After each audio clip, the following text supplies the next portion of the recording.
Grace United Church, where the pastor is Melody C. Tonight we're going to continue this journey with Job.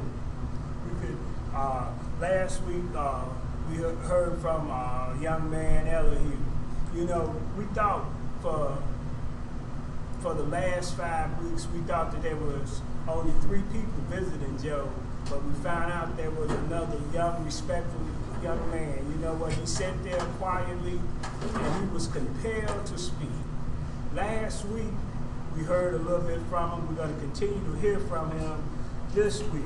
And you know, the young man was very respectful because we did not even know that he was there until he spoke. So now, as I studied this week, in verses 36 and 37, I thought that the young man was trying to speak for God and was trying to just lend what he thought he knew about this situation. So as we go forth in the lesson, we'll read chapters 36 and 37, then we'll discuss it a little bit, and then what we'll do, we'll complete this study with Job. And I want to just pray that we all will understand and know that God has the last word in our lives, no matter what we are going through. Let us pray. Lord, we just thank you for this evening. We thank you for allowing us to gather just one more time. So as we go forth with this lesson, by the end of this lesson, we want to pray and be sure that it's through you that we have the victory. Amen.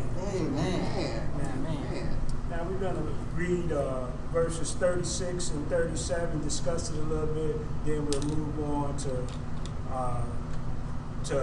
verses, we'll complete this lesson. Okay.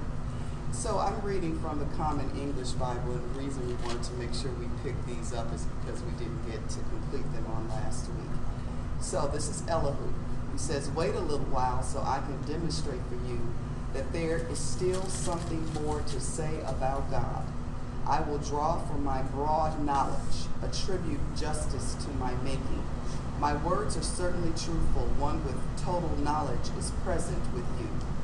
Look, God is mighty and doesn't reject anyone. He is mighty in strength and mind. He doesn't let the wicked live, but grants justice to the poor. He doesn't avert his eyes from the righteous. He seats kings on thrones forever, and they are lifted up. If they are tied with ropes, caught in cords of affliction, he informs them about their offenses and their grave sins. He opens their eyes with discipline and commands them to turn from wrong. If they listen and serve, they spend their days in plenty, their years contentedly. But if they don't listen, they perish by the sword, breathe their last without understanding. Those with envious hearts become furious. They don't cry out even though he binds them. They die young. They are among the holy ones. He saves the weak in their affliction, opens their ears through oppression. Surely he draws you up from the brink of trouble to a wide place without distress. Your table is set with rich food. You are overly concerned about the case of the wicked. Justice will be upheld in it. Don't let them lure you with wealth. Don't let a huge bribe mislead you. Will he arrange your rescue from distress or from all your exertions of strength? Don't wish for the night when people vanish from their place. Take care. Don't turn to evil because you've chosen it over affliction. Look, God is inaccessible due to his power. Who is a teacher like him? Who has repaid him for his action? And who would ever say you've done wrong? Remember to praise his work that all of us have seen. Every person has seen him. People can observe at great distance. Look, God is exalted and unknowable. The number of his years is beyond counting. He draws up drops of water that distill rain from his flood. The clouds pour moisture and drip continually on humans. Even if one perceives a spreading cloud and the thunder of his pavilion, Look how he spreads lightning across it. He overturns the circling clouds by his guidance. They do their work, doing everything he commands over the entire earth, whether for punishment, for his world, or for kindness. God makes it all happen. Hear this, Job. Stop and ponder God's mighty deeds. Do you realize that when God commands them, his clouds produce lightning? Do you understand the positioning of the clouds, the amazing deeds of one with perfect knowledge? You whose clothes are hot. When earth is calmed by the south wind, can you form the sky with him? Hard like a mirror made of metal? Tell us what we should say to him. We can't present our case due to darkness. Should someone inform him that I wish to speak? Or would anyone say he wants to be devoured? For now, no one can look at the sun. It is bright in the sky. The wind has passed and cleared away the clouds. From the north comes golden light, the awesome splendor of God. As for the Almighty, we can't find him. He is powerful and just, abundantly righteous. He won't respond. Therefore, people fear him. None of the wise can see him, and covers the seabed for. Okay, am I doing this right? No. I did something wrong. Let me just go down to 37, okay? All right. I probably was. Forgive me. My pages are all messed up here. So I'll just read the first part of it. Oh, my mind is disturbed by this and is more troubled than usual. Listen closely to the rumble of his voice, the roaring issuing from his mouth. He looses it under the whole sky, his lightning on earth's edges. After it, a voice roars. He thunders with a mighty voice, and no one can stop it. When his voice is heard, God roars with his wondrous voice. He does great things we can't know. He says to the snow, fall to earth, and to the downpour of rain, be a mighty shower. He stamps the hand of every person so all can know his work. The wild beast enter its lair, lies down in its den. The storm comes from its chambers, the cold from the north wind. By God's breath, ice forms. Water's expanse becomes solid. And I'll just conclude with 11. He also fills cloud with moisture. His lightning scatters clouds. You know, as we Elihu, this young man he thinks he's talking on God's behalf, and he's trying to explain to Job, do you know that what God can do? He also, I got from the reading in 36 that he's talking about the power that God possesses, and that God's justice and righteousness all takes place. And he's explaining what God does for the obedient and what takes place for the disobedient. Those are some of the things that he's trying to explain to Job. So as we go on in this lesson, we'll finish hearing our thoughts on Elihu, but then we also want to be assured that we know that God has the last word. So after we discuss a little bit about Elihu, we're gonna listen to hear what God has said for us. Amen. Amen. So, do anybody got any thoughts on verses 36 and 37? I kind of thought that, he was, like you said, he was trying to speak in God's behalf, but he's telling Job something that Job already knows. It's like he's not presenting nothing new to Job, and that's what Job was trying to explain to his friends. The other three was that I understand who the Almighty is and what He can do and what His powers are. And I'm just trying to plead my case of innocence because I know I haven't done anything. I like verse 6 of 36. He says, and verse 6 and 7, he says, he does not keep the wicked alive, but he gives the afflicted their right. He does not withdraw his eyes from the righteous, but with the kings on the throne, he sets them forever, and they are exalted. So he's saying that God does not keep the wicked alive. By him still being alive, of course you're not wicked. That's the way I saw it, that you're not wrong. But he gives the afflicted their right. You know, he's trying to right you for some strange reason of what you're trying to do. That's what I got out of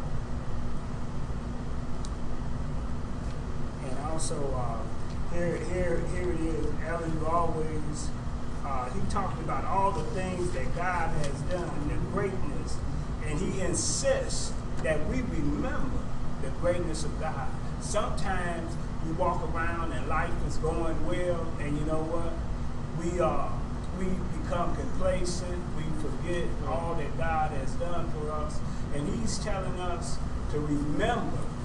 And what happened, and throughout the 36, he explains to us that it's going to be a sad fate for the hypocrite.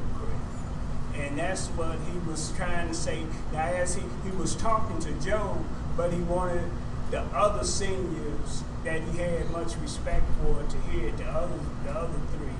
So as he continued to talk, he's talking to Job, but it's for everyone that's in the room. Mm.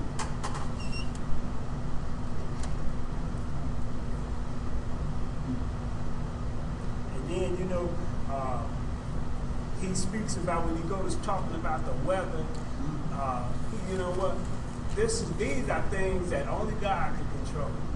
As we go back and forth and we try to go on in life, you know what?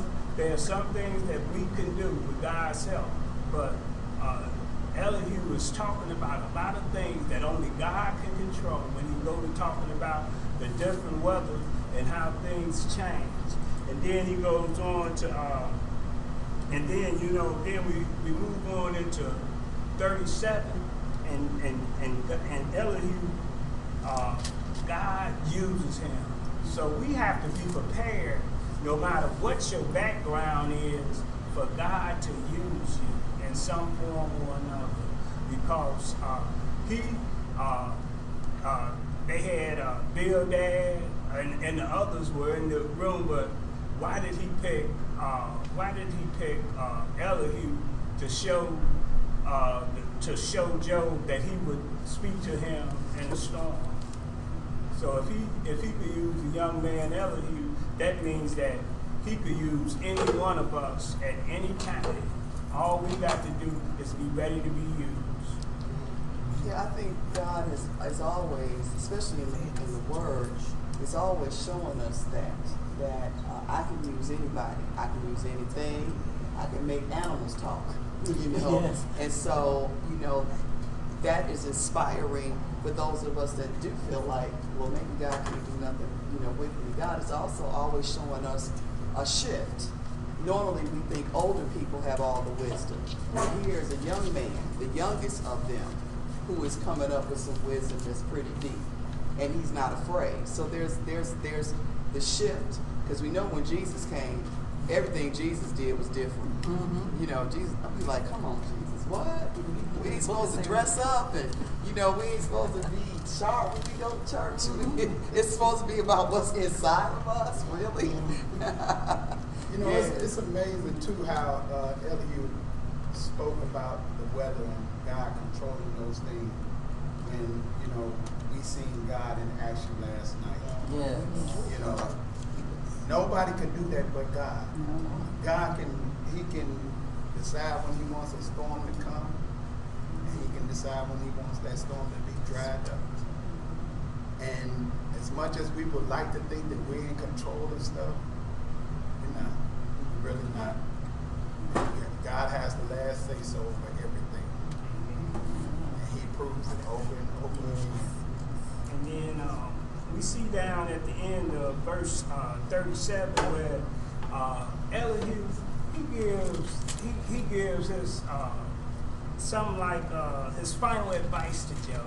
He tells Job, say, listen to me. And then he tells him, hey, you don't know much as you think you know. And then he tells him, say, look, stop trying to speak to God and fear him, and not that spooky kind of fear, to reverence him. And so that is the final advice that Elihu gives to Job. And so if there's no other any other thoughts, you know what? Let's move to verse 38 and hear from God. Amen. Would somebody like to read chapter 38? I'll read. The Lord challenges Job. Then the Lord answered Job from the word, "Who is this that questions my wisdom with such ignorant words? Brace yourself, because I have some questions for you, and you must answer them. Where were you when I laid the foundations of the earth? Tell me, if you know so much. Do you know how its dimensions were determined, and who did the surveying? What supports its foundations, and who laid its cornerstone? As the morning stars sang together, and all the angels shouted for joy. Who defined the boundaries of the sea as it burst from the womb, and as I clothed it with clouds and thick darkness? For I locked it behind barred gates, limiting its shores. I said, thus far and no further will you come. Here your proud ways must stop. Have you ever commanded the morning to appear and caused the dawn to rise in the east? Have you ever told the daylight to spread to the ends of the earth, to bring an end to the night's wickedness? For the features of the earth take shape as the light approaches, and the dawn is robed in red. The light disturbs the haunts of the wicked, and it stops the arm that is raised in violence. Have you explored the springs from which the seas come? Have you walked about and explored their depths? Do you know where the gates of death are located? Have you seen the gates of utter gloom? Do you realize the extent of the earth? Tell me about it if you know. Where does the light come from? And where does the darkness go? Can you take it to its home? Do you know how to get there?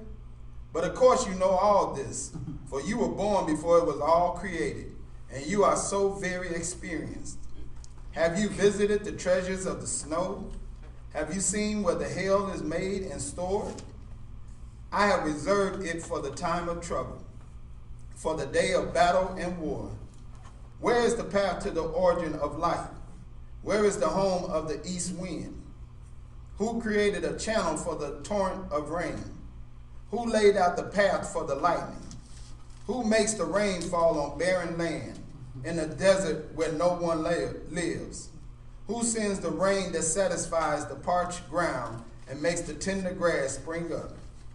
Does the rain have a father? Where does dew come from? Who is the mother of the ice? Wow. Who gives birth to the frost from the heavens? Wow. For the water turns to ice as hard as rock, and surface of the water freezes. Can you hold back the moments of the stars? Are you able to restrain the Pleiades or Orion? Can you ensure the proper sequence of the seasons, or guide the constellations of the bear with her cubs across the heavens? Do you know the laws of the universe and how God rules the earth? Can you shout to the clouds and make it rain? Can you make lightning appear and cause it to strike as you direct it? Who gives intuition and instinct? Who is wise enough to count all the clouds? Who can tilt the water jars of heaven, turning the dry dust to clumps of mud? Can you stalk prey for a lioness and satisfy the young lion's appetites as they lie in their dens or crouch in the thicket? Who provides food for the ravens when their young cry out to God as they wander about in hunger? Amen. Amen. You know, God, he's asking Job, do you know the secrets of creation? Only things that God knows. Do you know the boundaries of the sea? You know, I read this and I thought that, you know what, God is so magnificent in his creation. Because God has made her forget wisdom and given her no share in understanding. When she rouses herself to flee, she laughs at the horse and his rider. Do you give the horse his might? Do you clothe his neck with a mane? Do you make him leap like the locust? His majestic snorting is terrifying. He paws in the valley and exalts in his strength. He goes out to meet the weapons. He laughs at fear and is not dismayed. He does not turn back from the sword. Upon him rattle the quiver, the flashing spear and the javelin. With fierceness and rage he swallows the ground. He cannot stand still at the sound of the trumpet. When the trumpet sounds, he says, "Ah." He smells the battle from afar, the thunder of the captains and the shouting. It is by your understanding that the hawk soars and spreads his wing toward the earth. It is at your command that the eagle mounts up and makes his nest on high. On the rock he dwells and makes his home, on the rocky crag and stronghold. From there he spies out the prey. His eyes behold it from far away. His young ones suck up blood, and where the slain are, there is he. Amen. God continues to speak about the mysteries of the earth, the things that he controls. And then he speaks, in the King James Version, he speaks about the unicorn. That's for us what we call a mythical creature, but it's not a mythical creature to God. God, that's the first mythical creature that he talks about, because what God does, he can create things that only we could imagine. So he illustrates that to us in verses 39 and 38, chapters 38 and 39. So, do anybody else have any thoughts on that reading?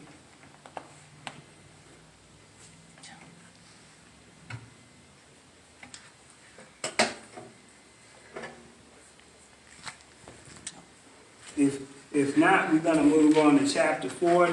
And then, Sorry, can I say this though? yeah. It just occurred to me how long God took to finally say something. Yeah. And Job been begging for God from the very beginning. And it took God all this time, chapter 39, to say something. That's just like life. Yeah. You know, we could be going through something, wondering where is God, and then finally. And not only that, not only it took him this long to speak to Job, but you know what? He did not interfere in the process. He did not, during the time up until now, he never spoke to Job. He never comforted Job. He never took part in sustaining Job. God is always there, but he was absent as far as being a physical help to Job during this process. And I think that's how sometimes we become anxious. God, how long? This has been long enough. When are you going to step in? And he's there. He's been there all the time. Just watching. Right. Because God knows us and God trusts us. And we just don't trust ourselves. And then as we go through it, we wonder, do we really know God? But I mean, this is truly a lesson. I mean, this right here, oh my goodness. I saw it too as God allowing Job's faith to mature. Yeah. You know, because Job could have easily gave up and went the other way.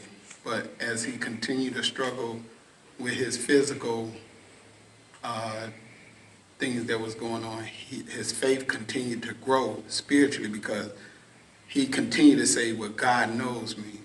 And God, he knows where I'm at. He knows what I've done, and he knows everything about me. There's nothing hidden from him, even though you all are accusing me of this thing that I've done in darkness, and you want me to tell you something that I have no idea what you're looking for. Right. But God was, I could see God allowing Job's faith to mature. And what we, and I think we can't lose sight that God spoke to Satan first, right? And he said, I know my servant Job. And Satan insisted, just put it on him. He's gonna crack and he's gonna curse you. But God knew where Job was at this point. That's exactly. And he was not going to let the devil win. So he knew that Job was at his lowest point. And he said, okay, it's time for me to step in. Well, it's time for me to step in before he utters a word that I can't take back. Yeah, that's what I was going to say, that God allowed the accuser to shoot his best shot. Yep. And attack him physically and take everything he had from him. And then he allowed his friends to come and accuse him of, that's something. Yeah. For years, for an endless amount of time, it probably seemed like. And we're reading Job's story. Job didn't have this. He didn't have the book to read. But we have the book to read. Yeah. So we can say, wow, okay, this has been going on a long time. Oh, maybe I better read me some Job. So I can get some inspiration. Because I know there's a chapter 42 coming. Yes. Amen. I was listening to this radio program, and they were talking about the people in Cuba, how oppressed they were, and how they just clung to God.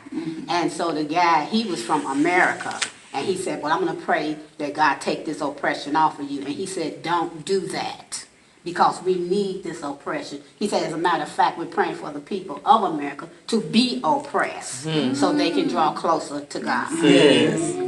Yes. As we go on to 40, and as she was saying that, you know what, I just doodled it out, like say, in chapter 40, I was like, just wrote like a subtitle, and I like say, call it The Power of God. Would somebody like to read chapter 40? I'll read it. Okay. I spoke foolishly, Lord. What can I answer? I will not try to say anything else. I have already said more than I should. Then out of the storm, the Lord spoke to Job once again. Stand up now like a man and answer my questions. What are you trying to prove? That I am unjust? To put me in the wrong and yourself in the right? Are you as strong as I am? Can you voice thunder as loud as mine? If so, stand up in your honor and pride. Clothe yourself with the majesty and glory. Look at those who are proud. Pour out your anger and humble them. Yes, look at them and bring them down. Crush the wicked where they stand. Bury them all in the ground. Bind them in the world of the dead. Then I will be the first to praise you and admit that you won the victory yourself. I look at the monster, Behemoth. I created him and I created you. He eats grass like a cow, but what strength there is in his body and what power there is in his muscles. His tail stands up like a cedar, and the muscles in his legs are strong. His bones are as strong as bronze, and his legs are like iron bars. The most amazing of all my creatures, only his creator can defeat him. Grass to feed him grows on the hills where wild beasts play. He lies down under the thorn bushes and hides among the reeds in the swamp. The thorn bushes and the willows are by the stream, give him shelter in their shade. He is not afraid of a rushing river. He is calm when the Jordan dashes in his face. Who can build his eyes and capture him? Who can blind his eyes and capture him? Or who can catch his snout in a trap? Who can do that? I can't. Amen. I like in the message they said, but you don't want him as a pet. You'd never be able to housebreak him. That's a powerful beast. Yeah. God speaks of the Behemoth, and that's a mythical for us. It's a mythical creature. But for God, God has created this creature, and he speaks about it. This creature is what we might consider a dinosaur. He's that big, he's that powerful, he's that strong. And God is trying to Job say, you think you're strong as he is?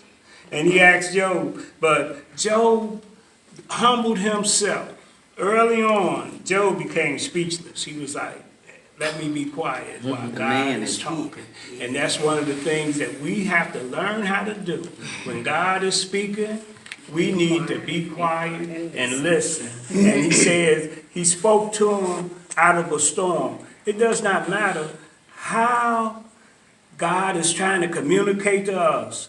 When we grab hold to that relationship with him, we need to be trying to listen to what he's saying that's good for us.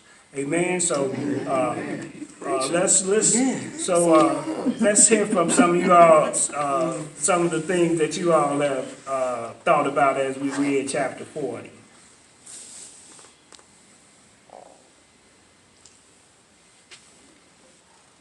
I was just trying to visualize going through and feeling like God was demanding something of me, you know, like I'm on the pity pot or whatever, and I was just trying to visualize that. Whenever I read scripture, that's what I do. I try to put myself in there, or I try to see if I can remember of an instance where I felt like that, or went through something similar to that.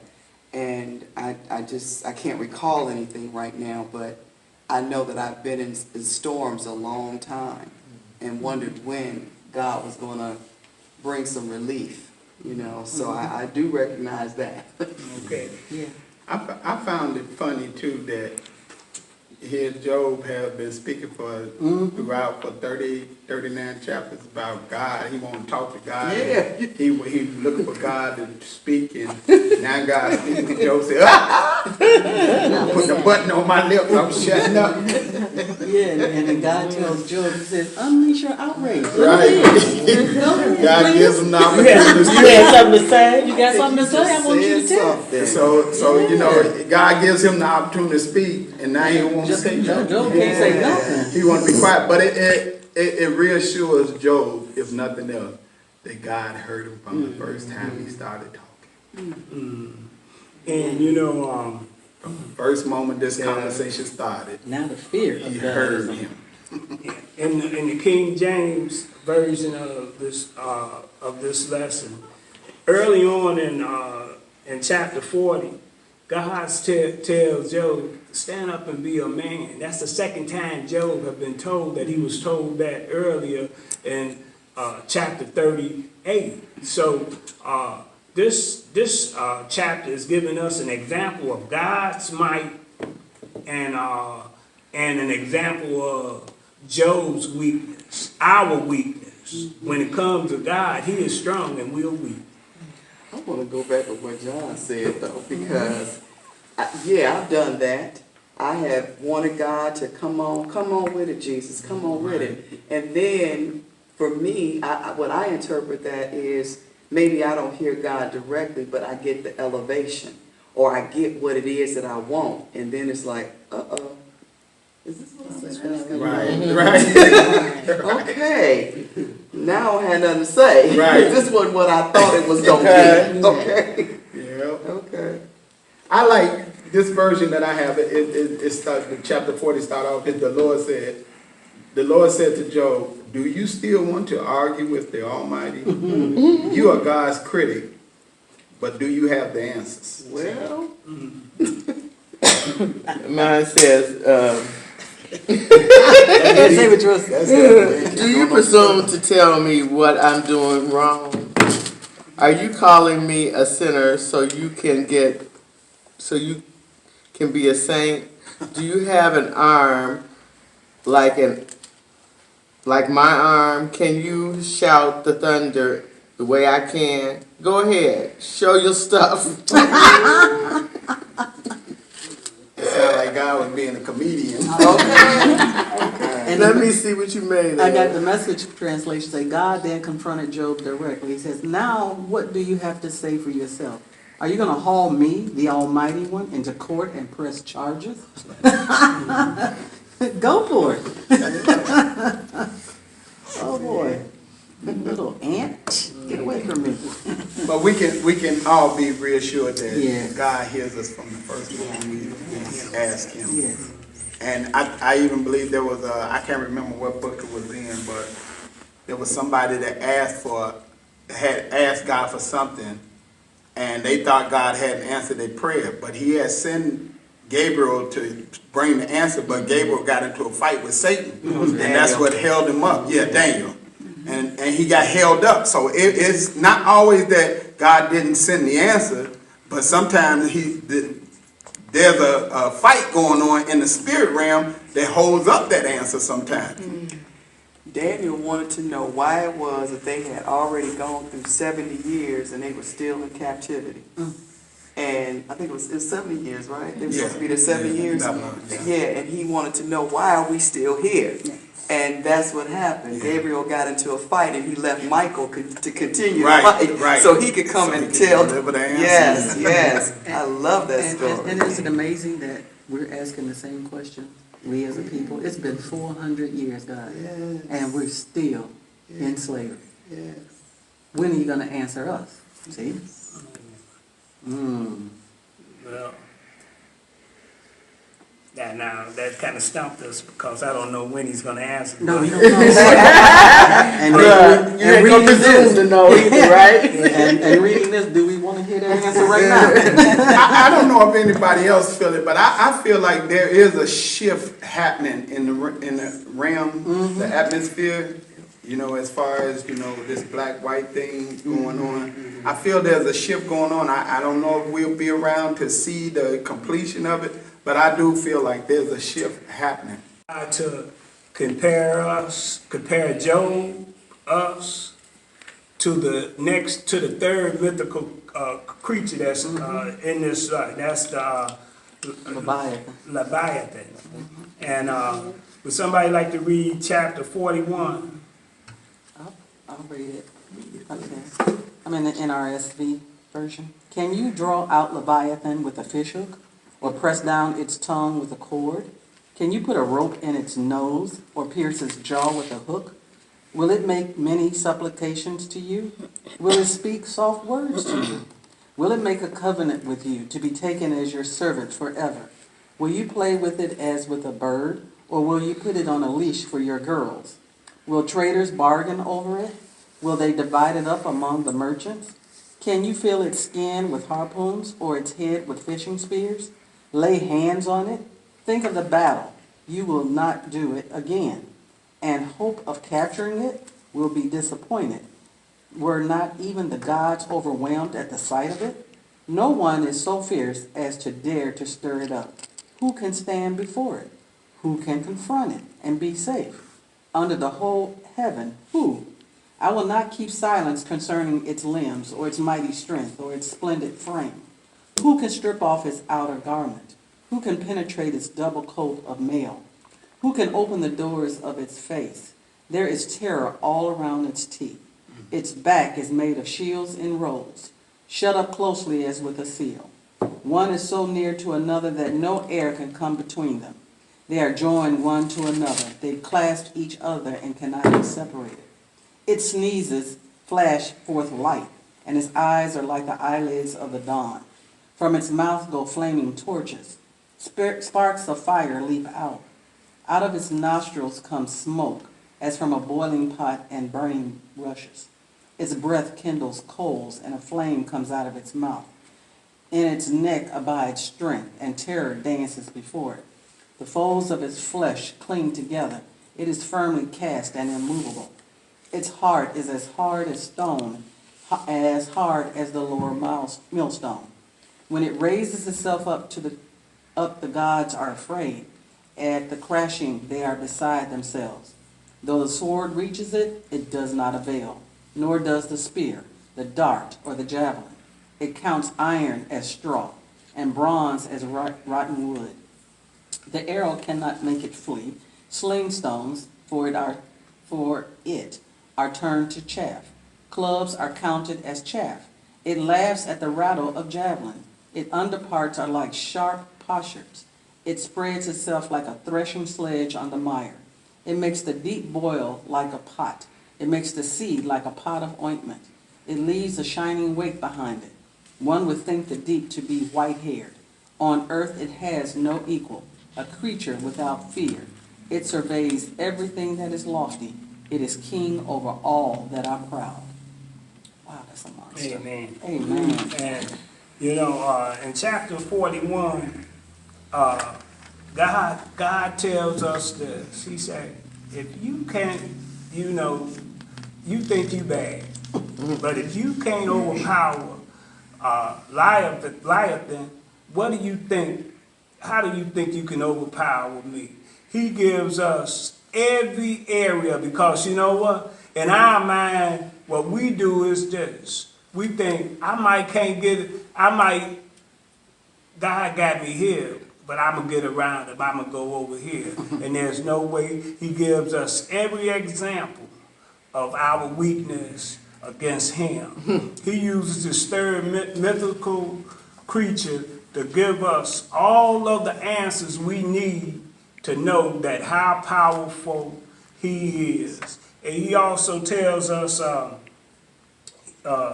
he explains to us that we need to reverence him in the same area that he did. And he talks about that this creature is the most powerful creature on earth. But that's why he tells us that he's the powerfulest creature on earth, because God is the most powerful creature in the universe. Wow. He's in control of everything. So he has to, that's why at the end he has to explain to us, like, that's an earthly thing, and you can't overpower that. But I am in control of everything. So you need to take a look at that and reverence me with all you have. My book was telling me that he was describing that being as a crocodile. Or I thought of a dragon. Well, you know what? Now, this is just me. I read something to that effect, but you know what? This is what you call a mythical creature, and you know what? We know what crocodiles are. They are not a myth. And what happened is, during that time, this creature, every time that this creature was seen, either the ship turned around and went the opposite way, or either it did something to destroy and it was so horrific that you know what they said happened was unbelievable. The only people that believed it was the people that was there, and that's why it's known to us as being mythical, because they have not captured this creature, and the only people who have seen it is the ones who have experienced his wrath. I think that in John's Bible, sometimes they'll use words that people are more familiar with to help them understand, because the sentiment is, like it says, can you catch a crocodile with a hook or put a noose around its jaw? In other words, you still can't do that. You can't do that. Right. So.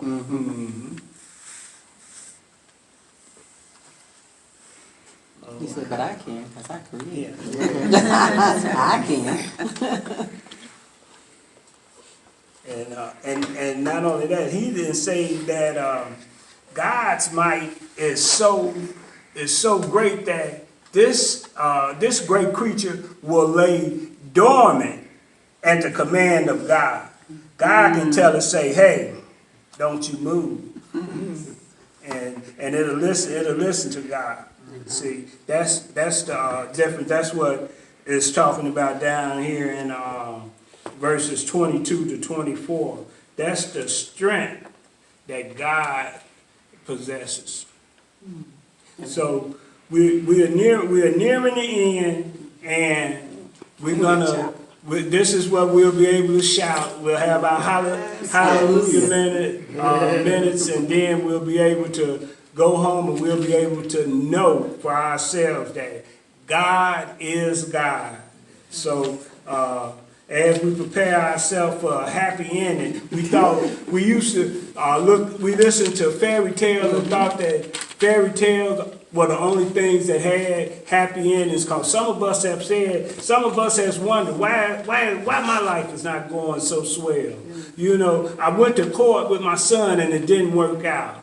Where was God at then? You know what? As believers of Christ, sometimes we think that there cannot be a happy ending in our situations. But Job is going to be the perfect example that we can encounter God has got some victories ahead for us. Not just one, victories. Hallelujah. Plural. Amen. Amen. Amen. So, would somebody like to read chapter 42, I'm sorry. I am convinced you can do anything and everything. Nothing and no one can upset your plan. You asked, who is this muddying the water, ignoring, confusing the issues, second-guessing my purposes? I admitted I was the one. I babbled on about things far beyond me, made small talk about wonders way over my head. You told me, listen and let me do the talking. Let me ask the questions. You give the answers. I admit I once lived by rumors of you. Now I have it all firsthand from my own eyes and ears. I'm sorry, forgive me. I'll never do it again, I promise. I'll never again live on the crust of hearsay, crumbs of rumor. God restores Job. After God had finished addressing Job, he turned to Eliphaz the Temite and said, I've had it with you and your two friends. I'm fed up. I haven't been honest either with me about me. Not the way my friend Job has. Here's what you must do. Take 7 bulls and 7 rams and go to my friend Job. Sacrifice a burnt offering on your own behalf. My friend Job will pray for you, and I will accept his prayer. He will ask me not to treat you as you deserve for talking nonsense about me, and not for being honest with me as he has. They did it. Eliphaz the Temite, and Bildad, and the Shumite, and God restores us. He does not play. When he restores us, but you know, a lot of things took place before the restoration. You know what? First thing Job did, Job repents, and not in the repentance, he's confessing how wrong he was, how lack of knowledge that he had as far as God was concerned. You know what? We are men and women of God, but you know what? All we know is what the word God is so much superior than we are that there's a lot of things that we'll never know about him. Amen. And then Job goes on as he repents before God.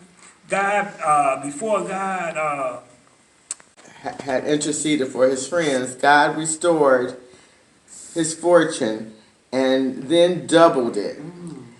All his brothers and sisters and friends came to his house and celebrated. They told him how sorry they were and consoled him for all the trouble God had brought him. Each of them brought generous housewarming gifts. God blessed Job's later life even more than he had his early life. He ended up with 14,000 sheep, 6,000 camels, 1,000 teams of oxen, and 1,000 donkeys. He also had 7 sons and 3 daughters. He named the first. Amen. Because as we end this lesson, we want everybody to know that God is either everything or he's nothing. Amen. Amen. All right.